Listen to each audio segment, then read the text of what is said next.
Ibrahima Konaté è tra i principali obiettivi del Real Madrid per rinforzare la rosa nella prossima stagione. Il difensore francese è in scadenza di contratto con il Liverpool e al momento non ci sono indicazioni di un possibile rinnovo, circostanza che potrebbe favorire i Blancos. Durante un'intervista rilasciata al programma Telefoot su TF1, all'interno di un quiz sulla pressione, è stato chiesto a Konaté proprio del suo futuro. Tra sorrisi e battute, ha tirato in ballo anche il suo compagno di nazionale, Kylian Mbappé. Alla domanda se parlasse spagnolo, il difensore ha risposto di no. È stato poi fatto notare che la stampa spagnola lo collega al Real Madrid. Mbappé lo sta forse spingendo a trasferirsi al club spagnolo? Sì, Kylian mi chiama ogni 2 ore. No, ha risposto Konaté ridendo. Il contratto del giocatore, che ha 26 anni, scadrà tra un anno e diversi top club, tra cui proprio il Real Madrid, stanno seguendo con attenzione la situazione di uno dei centrali più promettenti d'Europa. La possibilità che Konaté lasci il Liverpool a parametro zero rappresenta un'opportunità rara per i grandi club europei. Il difensore ha dimostrato, negli ultimi anni, una crescita costante sia a livello di club che in nazionale, affermandosi come uno dei centrali più affidabili e fisicamente dominanti del panorama calcistico europeo. Il Real Madrid, sempre attento ai movimenti del mercato, è alla ricerca di rinforzi nel reparto difensivo, soprattutto considerando l'età avanzata di alcuni suoi elementi chiave. L'arrivo di Konaté potrebbe rappresentare un investimento strategico a lungo termine, in linea con la politica del club di puntare su giocatori giovani ma già affermati. Nonostante il forte interesse da parte dei madrileni, il futuro di Konaté resta incerto. Il Liverpool, pur non avendo ancora avanzato un'offerta ufficiale di rinnovo, potrebbe cercare di trattenere il giocatore, soprattutto in vista della prossima stagione, in cui il club inglese mira a tornare protagonista in Premier League e nelle competizioni europee. Secondo fonti vicine all'entourage del calciatore, Konaté sarebbe lusingato dall'interesse del Real Madrid, ma non ha ancora preso una decisione definitiva. La sua priorità rimane quella di giocare con continuità ad alto livello, in un ambiente competitivo e stabile, dove possa continuare il proprio percorso di crescita. Un altro fattore che potrebbe influenzare la sua scelta è la presenza di Kylian Mbappé a Madrid. I due condividono un forte legame, sia dentro che fuori dal campo, e la possibilità di giocare insieme anche a livello di club potrebbe risultare determinante nella decisione finale del difensore. Oltre al Real Madrid, anche altri club di prestigio come il Paris Saint-Germain, il Bayern Monaco e alcune squadre della Serie A starebbero monitorando attentamente la situazione contrattuale del giocatore. La concorrenza per assicurarsi i suoi servizi sarà dunque serrata, e ogni dettaglio potrebbe fare la differenza nella trattativa. Nel frattempo, Konaté continua a mantenere il massimo riserbo sul proprio futuro, concentrandosi esclusivamente sulle sue prestazioni in campo. Il difensore sa che la stagione che sta per iniziare sarà cruciale per il suo destino e, proprio per questo, intende affrontarla con professionalità e determinazione, indipendentemente dalla maglia che indosserà. Il difensore sa che la stagione che sta per iniziare sarà cruciale per il suo destino. Proprio per questo, intende affrontarla con professionalità e determinazione, indipendentemente dalla maglia che indosserà. Para mais informações, gli azzurri curti se escreva e ativa notificações. De Bruyne, Jlund, Lang e Lobotka tornano ad allenarsi con il gruppo. Il brasiliano Neres spera almeno in una convocazione. Ora sì che la Fiorentina è davvero nel mirino. Ieri, Antonio Conte ha ritrovato diversi giocatori impegnati con le rispettive nazionali. De Bruyne, Jlund, Lang, Lobotka e Olivera sono tornati a disposizione e avranno tempo sufficiente per prepararsi in vista della prossima gara, potenzialmente da titolari. Durante la seduta del pomeriggio, la squadra è stata divisa in 2 gruppi. I rientranti dalle nazionali hanno svolto un lavoro di recupero e sessioni focalizzate sulla forza muscolare, mentre il resto del gruppo ha proseguito con esercitazioni fisiche e tecniche. È previsto per oggi anche il ritorno in Italia di Anguissa, reduce dalla sconfitta del suo Camerun contro Capoverde per 1-0. Neres resta in dubbio. Rimane ancora da valutare la condizione fisica di David Neres, fermatosi per un problema muscolare poco prima della partita contro il Cagliari. Anche la scorsa settimana ha lavorato a parte. L'esterno brasiliano era stato determinante all'inizio del 2025, quando il Napoli aveva battuto la Fiorentina 3-0 al Franchi. Aveva aperto le marcature e messo in crisi la difesa viola con le sue accelerazioni e dribbling. Conte spera di poterlo avere almeno tra i convocati. Nelle prossime ore lo staff medico del Napoli effettuerà ulteriori accertamenti sulle condizioni di Neres, con l'obiettivo di capire se sarà possibile inserirlo almeno tra i convocati per la sfida contro la Fiorentina. Conte non vuole rischiare ricadute, ma allo stesso tempo sa quanto il brasiliano possa essere decisivo a partita in corso, soprattutto contro una squadra che tende a lasciare spazi sulle fasce nella seconda metà di gara. La gara contro la Fiorentina rappresenta un crocevia importante per il Napoli, che punta a consolidare la propria posizione in classifica e a tenere il passo delle prime. Dopo il rientro dei nazionali, l'attenzione dello staff tecnico è ora tutta rivolta alla preparazione tattica. Conte sta valutando alcune alternative per il centrocampo e per l'attacco, viste anche le ottime condizioni mostrate da Jlund e Lang al rientro.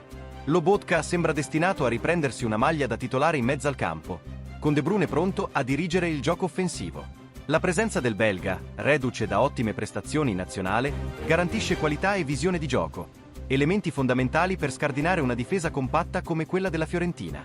Accanto a lui, possibile ballottaggio tra Zielinski e Cagliuste, anche se lo svedese ha convinto nelle ultime uscite. In difesa, Olivera ha mostrato di essere già in buone condizioni fisiche, e con il suo rientro Conte potrà contare nuovamente su un assetto difensivo più solido e collaudato. Il tecnico pugliese sta pensando di riproporre la linea 3, che garantisce maggiore copertura, lasciando libertà agli esterni di spingere in avanti. La scelta dipenderà anche dalla disponibilità effettiva di Neres, che in caso di forfait potrebbe far cambiare idea al tecnico. L'umore nello spogliatoio è alto, complice anche il ritorno di elementi chiave e la consapevolezza di affrontare un periodo delicato ma ricco di opportunità. La squadra si è mostrata compatta e determinata negli ultimi allenamenti, segno che la pausa per le nazionali non ha intaccato la concentrazione del gruppo. Conte ha insistito molto sull'intensità e sulla rapidità nella circolazione del pallone, aspetti fondamentali per mettere in difficoltà la manovra viola. Nei prossimi giorni si entrerà nel vivo della preparazione tattica, con le prove generali previste a partire da venerdì. Para mais informações, gli azzurri curti se iscreva e ativa notificações. Calzona, orgoglio Slovacchia, battuta la Germania, ora sognare è possibile. Napoli-Inter per lo scudetto, ma attenzione alla Roma. L'attuale commissario tecnico della Slovacchia ed ex guida del Napoli, reduce dall'impresa contro la Germania, commenta: l'Inter resta la favorita per lo scudetto, ma occhio alla Roma targata Gasperini. Allegri saprà valorizzare il nuovo Milan. Italian Doit Better. E guai a ricordarlo ai tedeschi, che lo hanno appena sperimentato. Il calcio cambia di continuo e, in questo scenario in evoluzione, Francesco Calzona ha voluto lasciare il suo segno. Il 4 settembre è entrato nella storia del calcio slovacco, con un secco 2-0 rifilato alla Germania. Guardando avanti, con il pensiero già proiettato verso USA, Canada e Messico, il sogno di affrontare i giganti e batterli non è più un'utopia. Calzona è da 3 anni in Slovacchia e sta vivendo un periodo entusiasmante, collezionando successi importanti. Ora, con 6 punti conquistati in 2 gare e una lezione impartita a Nagelsmann, punta a riscrivere il proprio destino. È stata una giornata che non dimenticherò. Sono fiero dei miei ragazzi. Prima la vittoria contro la Germania, poi quella con Lussemburgo. Contro i tedeschi eravamo in emergenza, con 5 assenze pesanti, ma la squadra ha risposto con spirito di sacrificio e organizzazione. Lo so che sembra un cliché, ma il lavoro ripaga sempre. Il mondiale non è più un miraggio. Sarà complicato, lo sappiamo, ma ci proveremo con tutte le nostre energie, che non mancano. In Lussemburgo eravamo stremati, ma abbiamo resistito fino al 90° minuto e vinto. Forse è la prima volta nella mia carriera che vinco così nel finale, di solito ne ho perse 5 o 6 in quei minuti. Ma il 2-0 con la Germania è una gioia indescrivibile. Il contratto? Legato alla qualificazione.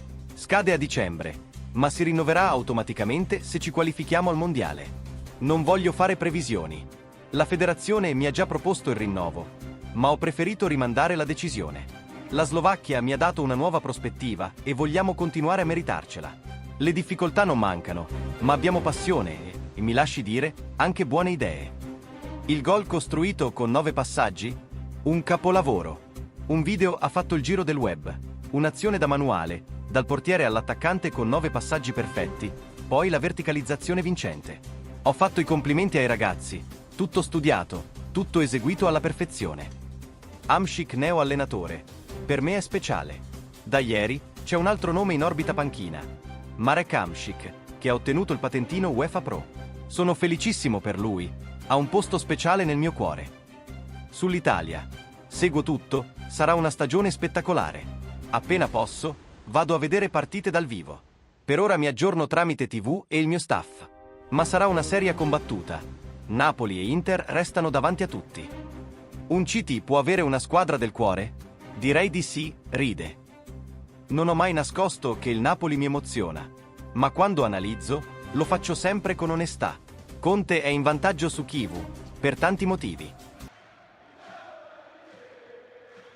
Para mais informações, gli azzurri curti se iscreva e ativa notificações. L'attaccante dell'Atletico Madrid è diventato uno dei calciatori più in vista del suo paese, grazie alle ottime prestazioni offerte con la maglia della nazionale. È stato uno degli ultimi colpi messi a segno dalla squadra madrilena nella fase finale del mercato estivo, e anche uno dei più inattesi. Infatti, non era tra i nomi che circolavano per rinforzare l'attacco rojiblanco, e non era nemmeno particolarmente conosciuto in Spagna, se non da chi segue con attenzione i campionati esteri. Stiamo parlando di Giacomo Raspadori, che in questa pausa per le partite internazionali è riuscito ad attirare l'attenzione in Italia grazie a 2 prestazioni brillanti contro Estonia e Israele. In entrambe le gare è entrato a partita in corso, mostrando lampi del suo potenziale e di ciò che potrebbe dare all'Atletico nel ruolo che spesso ha occupato Ángel Correa. 2 gol e 2 assist in poco più di mezz'ora complessiva tra le 2 partite. Numeri importanti per un giocatore che non vuole accontentarsi di un ruolo da comprimario. Al contrario, punta a diventare un protagonista. Giocatore numero 12. Mi sono sempre allenato per farmi trovare pronto. Ho grandi ambizioni e so quello che posso ottenere. Per questo, lavoro per guadagnarmi sempre più spazio. È tutto ciò su cui sono concentrato, ha dichiarato il giocatore dopo la sfida con l'Estonia. Raspadori vuole sentirsi centrale nel progetto, come l'è stato ai tempi del Sassuolo, in buona parte, anche durante la sua esperienza al Napoli, con cui ha conquistato 2 scudetti. La realtà è che, pur essendoci la certezza di Julián Álvarez nel reparto offensivo, c'è ancora un posto disponibile. Alexander Sorloth, infatti, non riesce a essere continuo. Alterna prestazioni da attaccante di livello mondiale ad altre decisamente sottotono. Questo potrebbe penalizzarlo nelle rotazioni di Simeone, soprattutto se Raspadori continuerà a spingere forte come sta facendo. Vedremo come si evolverà la situazione durante la stagione. Un prezzo stracciato. In Italia, già prima delle sue ottime prestazioni con la nazionale, alcuni esperti che conoscevano bene Raspadori ritenevano che il Napoli avesse fatto un errore a cederlo. Il trasferimento all'Atletico Madrid è stato chiuso per 22 milioni di euro più 4 milioni di bonus. L'attaccante italiano ha firmato un contratto di 5 anni, valido fino al 2030, con il club spagnolo, che lo ha acquistato dal Napoli, allora campione d'Italia. Classe 2000, Raspadori ha lasciato il Napoli dopo 3 stagioni, durante le quali ha collezionato 109 presenze, 18 gol e 10 assist. Alcuni giornalisti, come lo storico Carlo Nesti, ritengono che il club partenopeo abbia sottovalutato il valore del giocatore. Sono sempre stato un grande estimatore di Raspadori. Mi ricorda molto Paolo Rossi. Il Napoli lo ha ceduto per 25 milioni di euro, una cifra che mi sembra davvero bassa per un calciatore del suo livello, ha commentato a Radio Sportiva. Mi fa sorridere pensare che per Kolo Muani avevano chiesto alla Juventus 50 milioni. Davvero si crede che l'attaccante del Napoli valesse meno della metà del francese? Mi sembra una cosa assurda. Ha aggiunto punto adesso, con la maglia dell'Atletico Madrid, Raspadori ha l'opportunità di dimostrare tutto il suo valore in un contesto internazionale e competitivo come la Liga Spagnola. Simeone, noto per il suo rigore tattico e per la valorizzazione di giocatori versatili, potrebbe essere l'allenatore giusto per far crescere ulteriormente l'attaccante italiano. Para mais informações, gli azzurri curti se iscreva e ativa notificações.